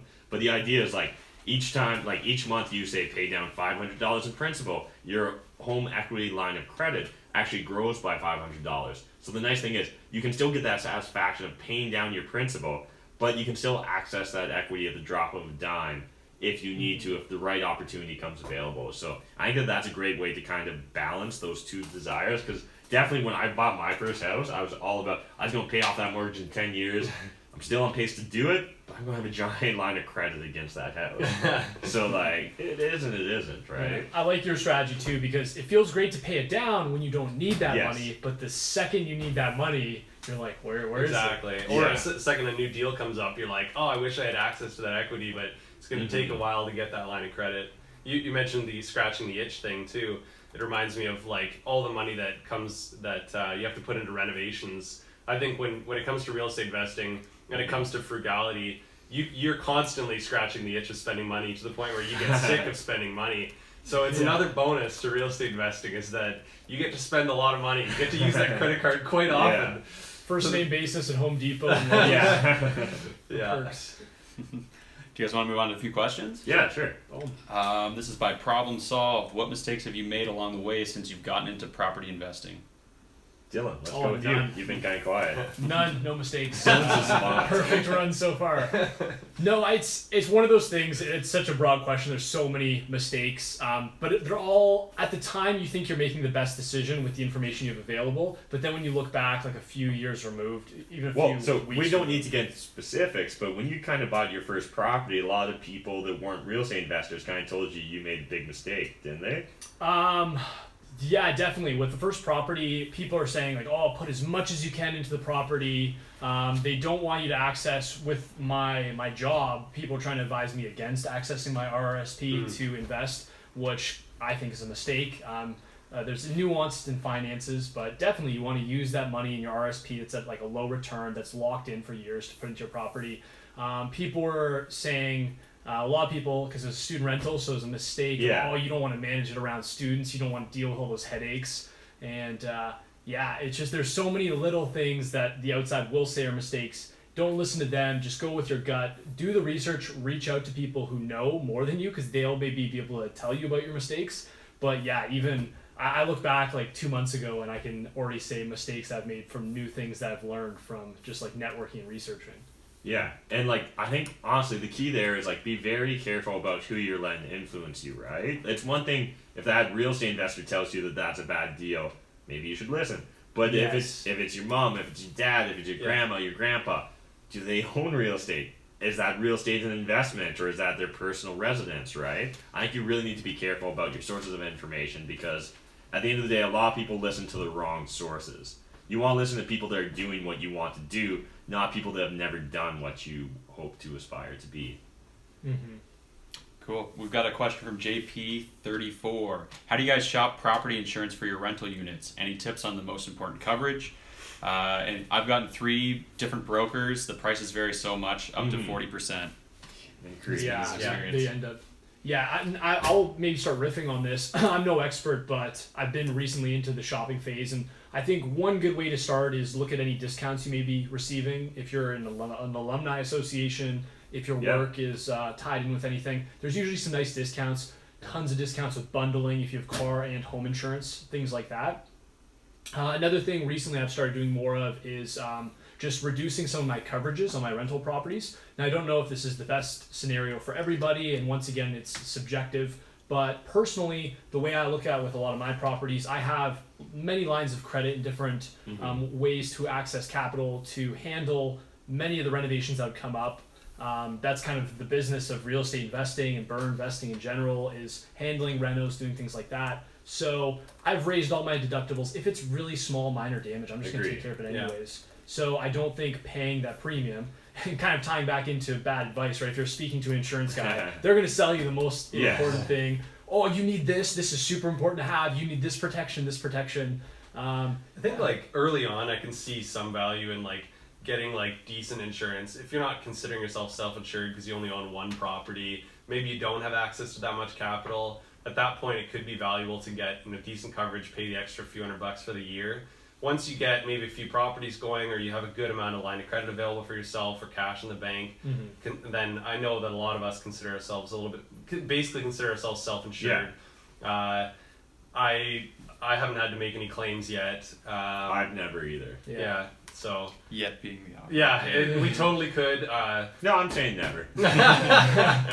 I think like if it's something that's less than $5,000, then you're probably just going to deal with it yourself. Yeah, exactly. Any other insurance is going to cover you if there's a fire and that kind of thing. So yeah, and honestly, I think far too many people treat insurance, and I think it's at least a part the people that are selling insurance has followed, but people treat insurance like it's supposed to be this windfall. Like all of a sudden you win because you had to claim insurance. And it's like, no, it's literally designed to stop you from critical loss, right? Like, it's not supposed to be a get-rich-quick scheme through your insurance, right? Like, I hear so many people doing such exotic things with their insurance, and it's just like, I don't think you actually understand how this works. I think someone sold you a dream, and now you're counting on it. And I think the same thing goes with mortgage insurance. A lot of bankers and mortgage brokers are going to push it so hard on you, and they're probably not even going to describe it well to you, right? You're not actually going to understand. And, there is a difference between life insurance and mortgage insurance, but frequently when that's being explained at the bank level, somehow those details get blurred. And I think it can be very misleading. And again, the goal is not for someone to win the lottery if you die. I don't want someone to look at me dying as a cash out event. I want it to look as a break-even event. And so I think that's where insuring appropriately becomes very important. And on the note of where do you look for insurance, I would recommend talking to other people. If you're referrals. Networking, talk to people and get referrals. It's great if you can get someone that's local that you can actually talk to in person, learn about the different programs they offer, learn about, I like to hit my guy up and ask him, oh, what if I reduce this? How much is my payment? How much my payment's going to be? And then I can kind of get a really good understanding of on which properties am I going to have what level of coverage, depending on what risk level I'm willing to take on. And I think there's a lot of value too in having a good relationship with your insurance people. I know some people look at it as very commodity oriented, and I do understand that perspective. But me personally, I deal with a local farm mutual. They've been one of the most competitive, in my opinion, for pricing. But there's been instances where I literally could save maybe $50 a year on a policy if I went with another company. But for me, having that relationship, knowing that I can trust my guy and that we've been doing this together now for 7 years, there's just that familiarity is really useful. And honestly, again, the larger you build your portfolio, the less sensitive to pricing you're going to be, and the more to the overall relationship, right? Having that insurance guy that's going to be flexible about timing, the guy that's going to come out on your lunch break instead of you having to go out on his lunch break, right? Those sort of gives and takes actually really do start adding up. I find it really interesting that so many people in the fire community are like keeping a really close eye on their expenses. And that's where we all came from and where we're still at on our personal expenses. But in terms of running your business, totally be frugal about it, but don't think short term. Yes. So you start thinking like, oh, I could save $50 a year. Like if that's, you know, your personal expenses, great, you can save $50. But if it means the costing of a relationship, or it costs you, you know, a lot of your time, it's interesting seeing the mentality change amongst a lot of people who are starting off in that very frugal mindset in the financial independence, and then getting into real estate and how their mentality changes a bit. All right, we got another question from Matthew French. When starting to implement the BRRRR, is paying cash and DIY the rehab for your first property a good way to go? Paying cash, no mortgage. I think that's what he means, yeah. So like I do pay cash on certain properties, but usually it's only because I'm being forced to. You know, if a property, say, is being used in a legal manner, a bank won't lend upon it, that often means there's a great opportunity to negotiate on the price. You can get a great deal because the average person couldn't buy it because they can't get a mortgage. But in general, again, we're in real estate because of leverage. Yeah. So the way a lot of real estate investors would look, they would look and be like, oh, I can put 100% down on this property and buy it cash, or I could put 20% down on maybe 5 properties. Yeah. And a lot of real estate investors are going to be attracted to the latter there, right? They're going to be attracted to the idea of controlling a larger asset base with the same amount of money. But again, like, also you can easily bite off more than you can chew with that process. But as far as like DIY, I think all three of us started out DIY, right? Like we DIY'd a lot of our renovations ourselves. And it's again because you're very price sensitive. Yeah. But even if you're not price sensitive, there's a lot of value in DIYing your first few projects, your first few properties. Because that way when you start getting contractors in to quote you, you start to get a feel for if they're trying to rip you off, if they're just trying to smooth talk you or whatever. You're like, how much of that is material? And then you're like, okay, how many hours is that going to take? How much per hour is this like labor cost? And like, if you've literally never painted the wall, if you've never laid flooring, if you've never done this, that, or the other, it's really difficult to call them on their bullshit, right? Yeah. And on the topic of paying cash, I think as long as you're going to do the second last R in the BRRRR, as long as you're going to refinance and get a mortgage, I don't see anything wrong with buying in cash if you have it. It's going to be for, I assume, like 3 months. So the opportunity cost there is maybe not being able to pick up another deal if you want to get like 5 properties on the go at the same time. But one advantage to buying in cash is refinancing. Sometimes you can get a bit of a better result because the bank doesn't know what your current mortgage is for. You're going into a bank and saying, I'd like to get a mortgage on this property. It's in great shape. They maybe didn't see what it was like before. They're going to look less at what you bought it for, what you put into it, and then add those two together, and rather they're going to look at comparable properties, which is what we're basing our initial purchase on anyway. Right on, guys. Ready to move on? Yeah, sure. Yeah. So we got a couple questions from Jason. What is the highest down payment you would put on as a down payment on a property? What about 40 or 50% and making double payments? So just aggressively paying down a property, I guess.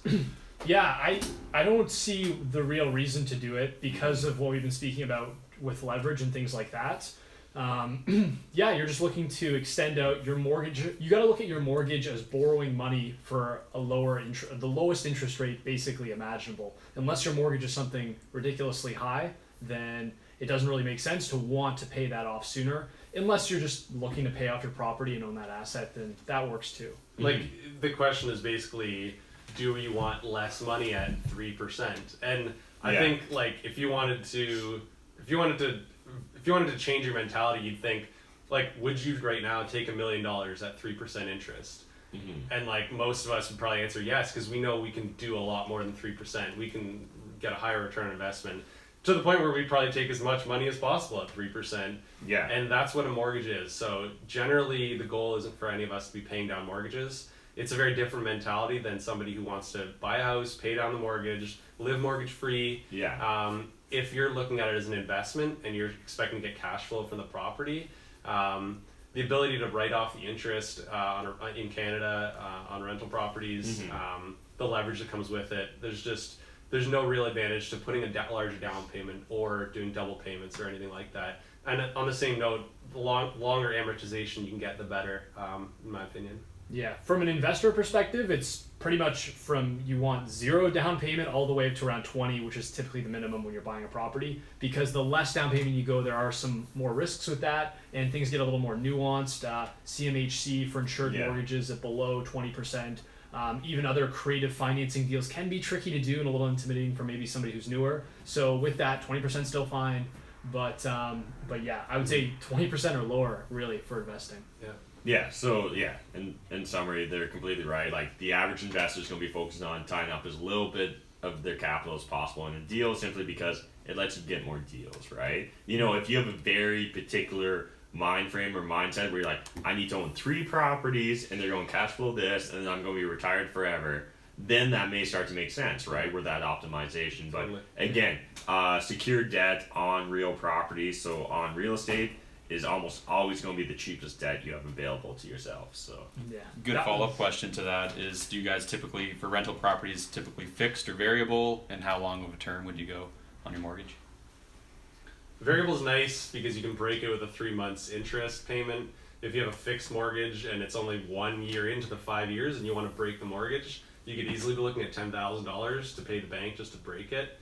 At the same time, I'm kind of mixed up between the two right now. A lot of people kind of compare whether the rate is significantly better for the variable. If it's like a full % lower, then I'd probably I would go variable at that point. But if it's like hardly any lower, then I generally am going to go fixed. And I think that's just personally my long-term goals. I'm not planning on selling in the next 5 years. So I'm just going to hope that I don't have any real reason that I need to. And if I do, I'd have to pay a large fee. So yeah, historically, variable's always been the better bet, essentially. That being said, you know, there is a certain sleep at night factor that I understand why a lot of people are drawn to fixed. Personally, myself, I use a variety of both. I think a lot of real estate investors eventually get to the point where they use a variety of both, just because, you know, you want some stability, you want some flexibility, and yeah. And like, what was the market like at the time when you were buying? What was the interest rate like? Yeah, you're often looking at the spread, Yeah. like Kellen said, yeah, for sure.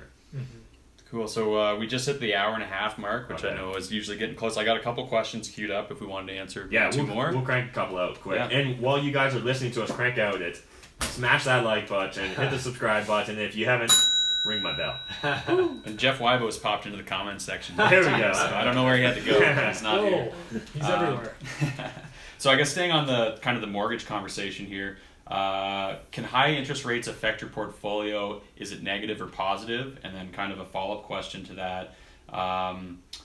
Lately, interest rates have been going up. Is that a concern when refinancing comes up? If there's an aggressive hike, couldn't that seriously adversely affect your portfolio? So yeah, so like definitely higher interest rates in general are going to be less favorable for a real estate investor. The only counter argument to that could be is if you're a to-be real estate investor, higher interest rates usually will suppress prices. And so like then there may be a buying opportunity. Yeah. In general, it's pretty unusual in a Western democracy to see significant interest rate swings on the positive side. So where they rapidly increase, you know, it's not unheard of, but for us to see like multiple percentages in a year, that'd be highly unlikely. You know, a few basis points is one thing, you know, like even 50 BPs, that's not impossible, right? Like an increase of 0.5% over a short period of time if you were maybe executing that BRRRR strategy. And yeah, that would definitely be undesirable. There's certain ways where you can sometimes like blend and extend your interest rate though. You can lock in interest rates early depending on if you get quoted. So there's a lot of different opportunities there to maybe try and mitigate the risk if you think it's a significant risk. I think a lot of investors in general would argue that Canada, and so I think we're mainly talking about Canadians at this point, Canada and the Canadian economy doesn't want to see too big of a spread between what the US is charging and what Canada's charging. And so I think we're also kind of tethered to the US rate, and so I don't anticipate significant expansion there. So I think that, yeah. I wouldn't, like, when you're looking at properties, try not to buy anything where the interest rate is going to make or break you. Yeah, that'd be a slim deal if a couple basis points. Yeah. So, yeah, your cash flow would be less. That would suck, but it shouldn't affect you to the point where it doesn't make it a good investment. But yeah, like definitely being aware of the interest rates are important. But I think the funny thing is, the more you get into real estate and the larger your portfolio goes, the less sensitive you become to interest rates. Like there was a time when interest rates were the only thing I cared about in a mortgage, and like now it's literally like we'll be signing the documents and I'll be like, oh, remind me again, what's the interest rate? And it's just your priorities change, and because you start trusting the cash flow and you know really what your spread is and you know what you can absorb. Cool. Last question then, guys. Let's do it. Question. Drum roll, yeah. Question from Mike. How do you guys plan for a recession in the housing market and a potential drop in rental income? Is there a certain percentage that you put aside or plan for each month? So I'll jump in That's first. a good question. There's no crystal ball. So preparing for a recession or a period of rapid growth, I think is very difficult to predict. But that being said, I think most of us, I know 3 of us here are very cash flow oriented in our investments. So speaking specifically that's the name of the show. Yeah, cash flow to go. And specifically speaking, I know for my portfolio, I could often take a substantial reduction in rent. And so the thing is, like during a recession, a lot of people get worried about house prices. And I understand how that becomes concerning. Being underwater on a mortgage would never be a comforting feeling. But the thing is, house prices and rent prices don't move in tandem, right? So like a house, your property may drop by 20%, but there's a good chance that rent keeps chugging along, right? Like it's pretty rare, at least particularly in London, Ontario, we have never seen drastic pullbacks on the rent side. Now government regulation can get in there and muck things up, but in general, if just you let free markets be free, it's pretty rare that the house prices are going to drop substantially, and then we're going to see rents drop substantially in tandem with that. And so I think that that's where I find a lot of comfort. I know my portfolio in general, I could probably take at least a 20% haircut on my gross rents on any property and still be at least cash flow neutral. So that's kind of my sleep at night factor, but I don't know, what do you guys look at? Yeah, I mean, I think similar to the index fund philosophy, buy, hold, ride through market downturns, don't sell, I think applies well to real estate with well cash flowing properties. Market takes a downturn, not all of your mortgages are going to come up at the same time, most likely. So you could probably handle that if they do. And in the terms of the house value and rent prices aren't going to go down too much. So if you have good cash flow, you can ride through those market downturns. Probably won't be more than a couple of years, hopefully. That being said, I don't think any form of investment can really ride through a downturn if it happens for 10 years straight. Yeah. So I think just like everything, get a good deal, make sure it has good cash flow. You're gonna be able to handle those market downturns. Yeah, I'm glad you guys kind of touched based on that and weren't like, oh, we have these master plans, because the same thing. Just trust the numbers, trust in your cash flow in the current market setting you're in. Try to be a little forward thinking, but don't be like too doomsday about it and doom and gloom. The biggest thing that I'm concerned about with housing recessions coming forward is just making sure that I do have some capital ready to deploy when those deals do come online. Yeah. If you're that's I guess the only time, if you're crazy over leveraged and you're just super extended over, and then all of a sudden the market starts to turn, then that could really trip you up and you could miss out on opportunities. And that's when you're kind of trying to play catch up to kind of get back in a decent position. So like I feel like the big takeaway there is a lot of us are still approaching real estate investing similar to the way people approach investing in equity markets or the stock market. Is like, when we see that suppression in prices, we don't see that as a moment to panic, but potentially as a moment to like dollar cost average down into a lower price, right? So I've seen these little micro blips were very localized, where there's a riot on street Y near Fanshawe College. And I've been on both sides of that, where I bought X, Y, and Z. before or after the riot, and sometimes I've got great deals because the riot happened and then I bought. Other times, I bought right before the riot and I saw a drop in my value of the property. But at the end of the day, like, these were cash flowing properties that were just going to keep chugging along regardless of sort of the market noise, right? We're in this for the long game. Real estate's not a get rich quick scheme, and so none of us are trying to get rich quick, so we got patience and time on our side. And like in the real world, what happened when the riots happened? Like, yeah, technically your market value went down, but was there any actual change in your rents or in your mortgage or in anything? Yeah, no, nothing significant. You maybe lost 10% on paper from the purchase price versus the market price, but it really didn't impact rents. It didn't impact any other aspect of the business other than your ego. Yeah. So or if you were like planning on selling that at that very Mhm. time. yeah, and that's why having multiple exit strategies is always a good idea in pretty much any investment, but Exactly. particularly real estate. Yeah. Um, When it comes to getting those good deals, like you want to be out there getting the better deals in the market, and so you're one of the better investors. And so even if things do go down, you're going to be at the top of the pile. It's not going to be like that stripper in The Big Short who had like 8 properties over leveraged. Those are the people that don't come into it educated, don't look at their numbers, don't do it sophisticated. Those are the ones that are going to get hurt. Absolutely. So yeah, so I think that probably makes as much sense as any time to kind of wrap this video up. So Jeff had to leave early, but you can find Jeff on YouTube, Instagram, all the social medias. Kellen also has a YouTube channel. You can check him out. You'll find it somewhere. Yeah, it's just Kellen.pan, I think, or Kellen Pan. Yeah. Kellen Pan. And Master. Dylan's a ghost on social media, so you're going If to have you to find need me, him. if you need me, you know where to find me. I was going to say, you'll have to find him live at the next Lung on Fire meetup. Yep. Otherwise, you're watching my YouTube channel, so I assume you can find it. You can find me in the club. Appreciate you guys taking the time to watch this video. Until next time, remember, making money is a team sport. There's more than enough money out there for us to all make it, but if you're not saving it, I mean, like, what's the point? Thanks. Bye.